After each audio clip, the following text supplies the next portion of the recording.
Back with us now on Sports Talk ATL, Big Low Country. Big Low Country, it's been a while. How you been, man? Man, we fared partly cloudy, brother. Trying to keep it in between the lines. What about y'all? Man, it's we've been in this draft talk. It's mock draft season for the last month, getting a little exhausted with it. Seeing Dallas Turner with every single pick, seeing these crazy takes. I'm just ready for the NFL draft to get here. Man, I've been ready, brother. I've been ready. Well, I want to ask you. So yesterday, this kind of bombshell. I thought we were past the Bill Belichick saga, right? I thought we were all done. But the Falcons, I feel like they never let things go. They still tie us to Lamar Jackson. They still tie us to Bill Belichick. I feel like we're never going to live anything down. What did you think about this? I mean, obviously you had the part where Kraft kind of told Blank apparently not to trust Belichick. You had this survivor-like vote off the island with Belichick. What are your thoughts on that? I mean, who's the coach of the Atlanta Falcons? Raheem Morris. Raheem Morris, exactly. Why are we going backwards, Bo? We got an NFL draft coming up. We have a chance to completely change the whole makeup of this team.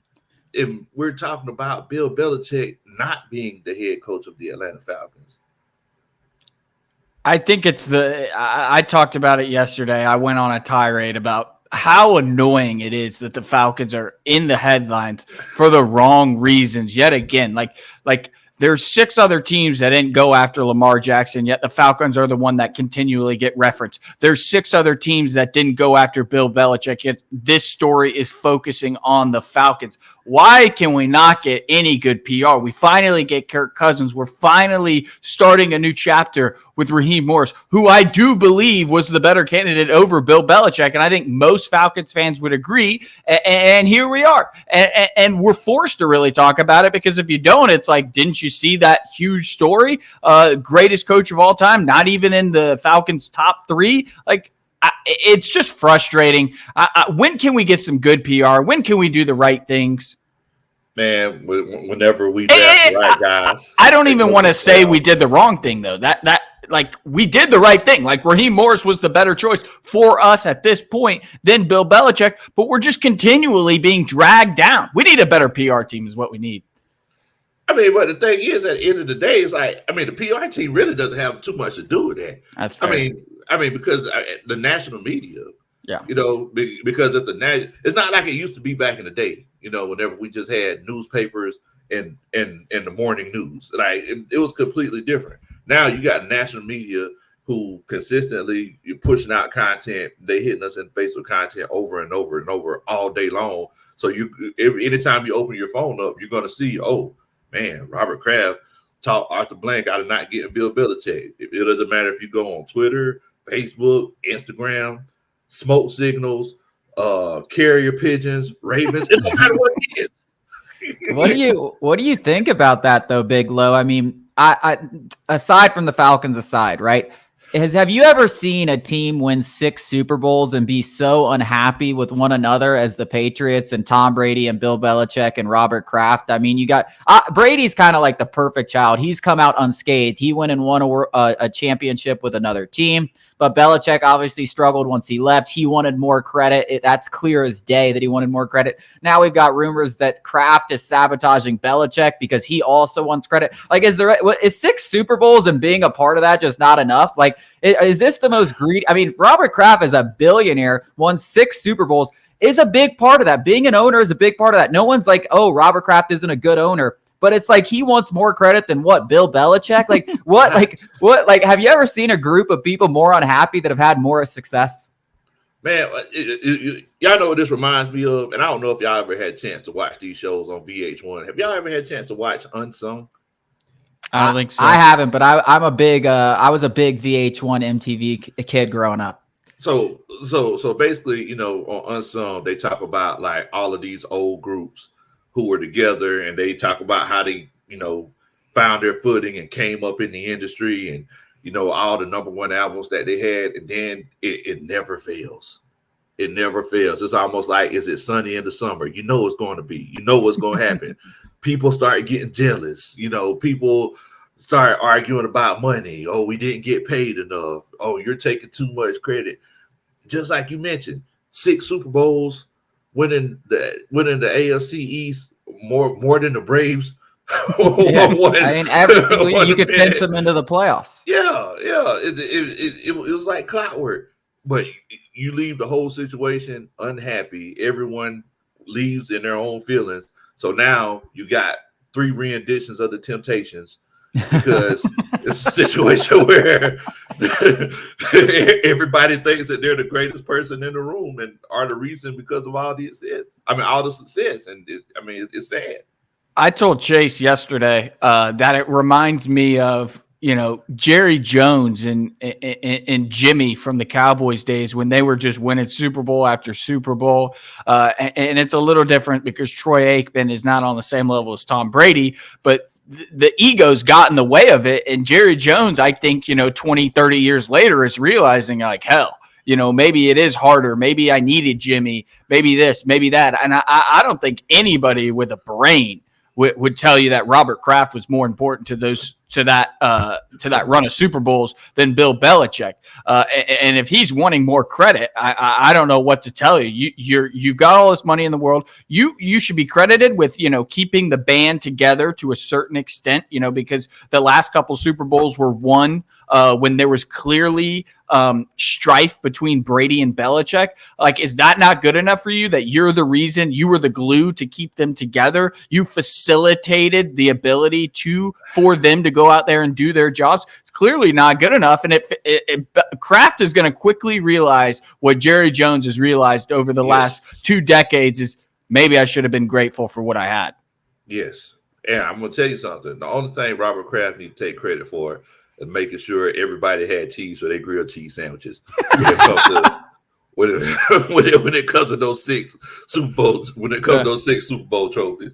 That's the only thing, and scheduling the massages. Those are the only things that he needs to be. I don't know if that was a under the table joke, but it wasn't intended, but it landed. That's beautiful. All right, let's get in the NFL draft. All right, so Dallas Turner, right? By far the most mocked prospect to the Atlanta Falcons. But if it's not Dallas Turner, it's some sort of defensive prospect. We've seen Quinyon Mitchell, Terrion Arnold, Jared Verse, Latu. Who's the guy? Like just opinion based, whatever. Who cares what the Falcons are going to do? Who's the guy? Doesn't have to be a defensive guy that you would love to see the Falcons take with the 8th overall pick. Oh man, so it's tough because it's a quandary, right? Because have we not had a good pass rush since the Israelites came out of Egypt? No. Right. And Dallas Turner, great talent, great prospect. I mean, speed, got a first step. Out of this world. And he has the ability to drop back in coverage, which is something that Raheem Morris's defense did the most last year. But there's a few things that we do have to consider. Think about it like this. We just spent $90 million guaranteed for the next 2 years on our first cousin, Kirk Cousins. With that being said, would Raheem Morris consider going back to 2016 and just trying to run people out of the building? I mean, he was there, right? Like, he was there in 2016. He saw that it's possible. I mean, I think the Falcons had an up-and-coming defense with Deion Jones. They really peaked in 2017, and they played better at the end of the season. But he was there. I mean, yeah, they had the 25th, 24th ranked defense, I think, that season over the entire year, even if they played better at the year. And I'm with you, man. I mean, you look at a guy like Rome Odunze. I mean, we've talked about it at length. It's hard to ignore the fact that, yes, the Falcons also have a need at receiver still. And Mooney, Pitts, Odunze, and Drake London and Bijan Robinson, I mean, with that offensive line, I mean, who's stopping them? If Kirk Cousins is healthy, who's stopping that offense? I mean, well, let me ask y'all this. Do y'all feel like Drake London is a bona fide number 1 receiver? I think he could be. And I think with Kirk Cousins, he makes a lot of guys look like they're number 1 receivers when maybe they're not. So I think the production could be wide receiver 1 if he's asked to be that. But if you're asking me, do I think Rome Odunze or Malik Neighbors, if they're available, will be better than Drake London? I would take Odunze and Neighbors right now over Drake London. Yes, and see that's the issue that we have. we legitimately don't know what Drake London is at this point, because the last 2 seasons, it's like he's kind of been playing with one hand tied behind his back with the inability to with the route concepts. If we're just being honest, so it's like, but without that being said, let's go ahead and get our pass rusher. Let's go ahead and get Dallas Turner. But I don't know what Terry Fontenot is going to be thinking. He might be feeling froggy. Yeah, Lee, I think there's really the good thing about where the Falcons sit is I don't think there's a wrong way to really go. Like, you guys just illustrated the upside of Aroma Dunze or Malik Neighbors. Let's run these boys out of the building. 2016. Let's get Kirk an MVP. Zach Robinson, the next great offensive coordinator. Again, y'all touched on the offensive line and all the other touch. I'm a little higher on Drake London because if you looked at it from a Kyle Pitts standpoint, Kyle Pitts. You take out his rookie year, people are calling him the biggest bust of all time. We obviously know that's not true because he broke records his rookie year when he had a serviceable quarterback. You could say the same thing about Drake London. Now, we don't have proof that he could be more because he's never had a serviceable quarterback. But trends and data would tell you that he is a stud. He is a wide receiver 1. But in today's NFL, what's the harm in having 2 wide receiver 1s? Eventually, you're going to have to pay one. So I think, the idea of adding another talented pass catcher is enticing. But to your point, the Falcons' pass rush has got to be a priority. It's really disappointing. I think Terry Fontenot does a lot of good work. Ignoring the pass rush as he has been mind-boggling. Obviously, he's smarter than me. There could be a plan in place that we just don't know about. But it feels like even if they go get Dallas Turner, Jared Verse, whoever, whatever the pass rusher, that still might not be enough. Like, I felt like we still should have gone out and got a proven commodity. A Carl Lawson is still on the market. I mean, obviously, Danielle Hunter would have been awesome, but I just still feel like even a rookie pass rusher isn't enough. I definitely agree with you, but it could be, once again, we could be following that 2016 model. Remember how many starters that you had that were rookies, that Super Bowl season. Was it like 5, if I'm not mistaken? Well, young guys in general. That entire defense was young. Yeah, I mean, Deion Jones, Keanu Neal, that entire Grady draft was young. class. Austin Hooper, Wes Schweitzer, they all went on, and Devontae Campbell, like, they all played significant roles as rookies. So I think if you're talking about a team that's going to contend for a Super Bowl, they're going to have a 2016 like draft where they have 4 or 5 guys immediately coming in and contributing. And that might be something that you see, and there are going to be some growing pains early on. But as we saw in 2016, by the end of the year, Deion Jones was playing like a Pro Bowler. Keanu Neal was like a Pro Bowler. Austin Hooper was actually starting to make some contributions. So I think it's going to be a slower start if that's the case, but you got to hope by the end of the year that they're able to not be rookies anymore or perform like rookies. Exactly. And I completely agree. Let me ask you this question. Quinyon Mitchell or Terrion Arnold, you get AJ Terrell, a long-term running mate. Both of those guys feel like they could come out and have a similar impact as like a Patrick Surtain or a Sauce Gardner, where they come out and immediately they're studs. Would you a pass rush is yin and yang? It's a coverage and it's actual pressure up front. You have to have both sides. We still need a cornerback. Is that something you might be interested in, Quinyon Mitchell or Terrion Arnold? I mean, the thing about cornerback, especially in this Jimmy Lake system, since you're going to be running that cover 3 defense, is that the main thing, the biggest thing that you're looking at is the measurables, because they're going to be playing a third of the field most of the time, and they're going to be breaking off, and try to undercut those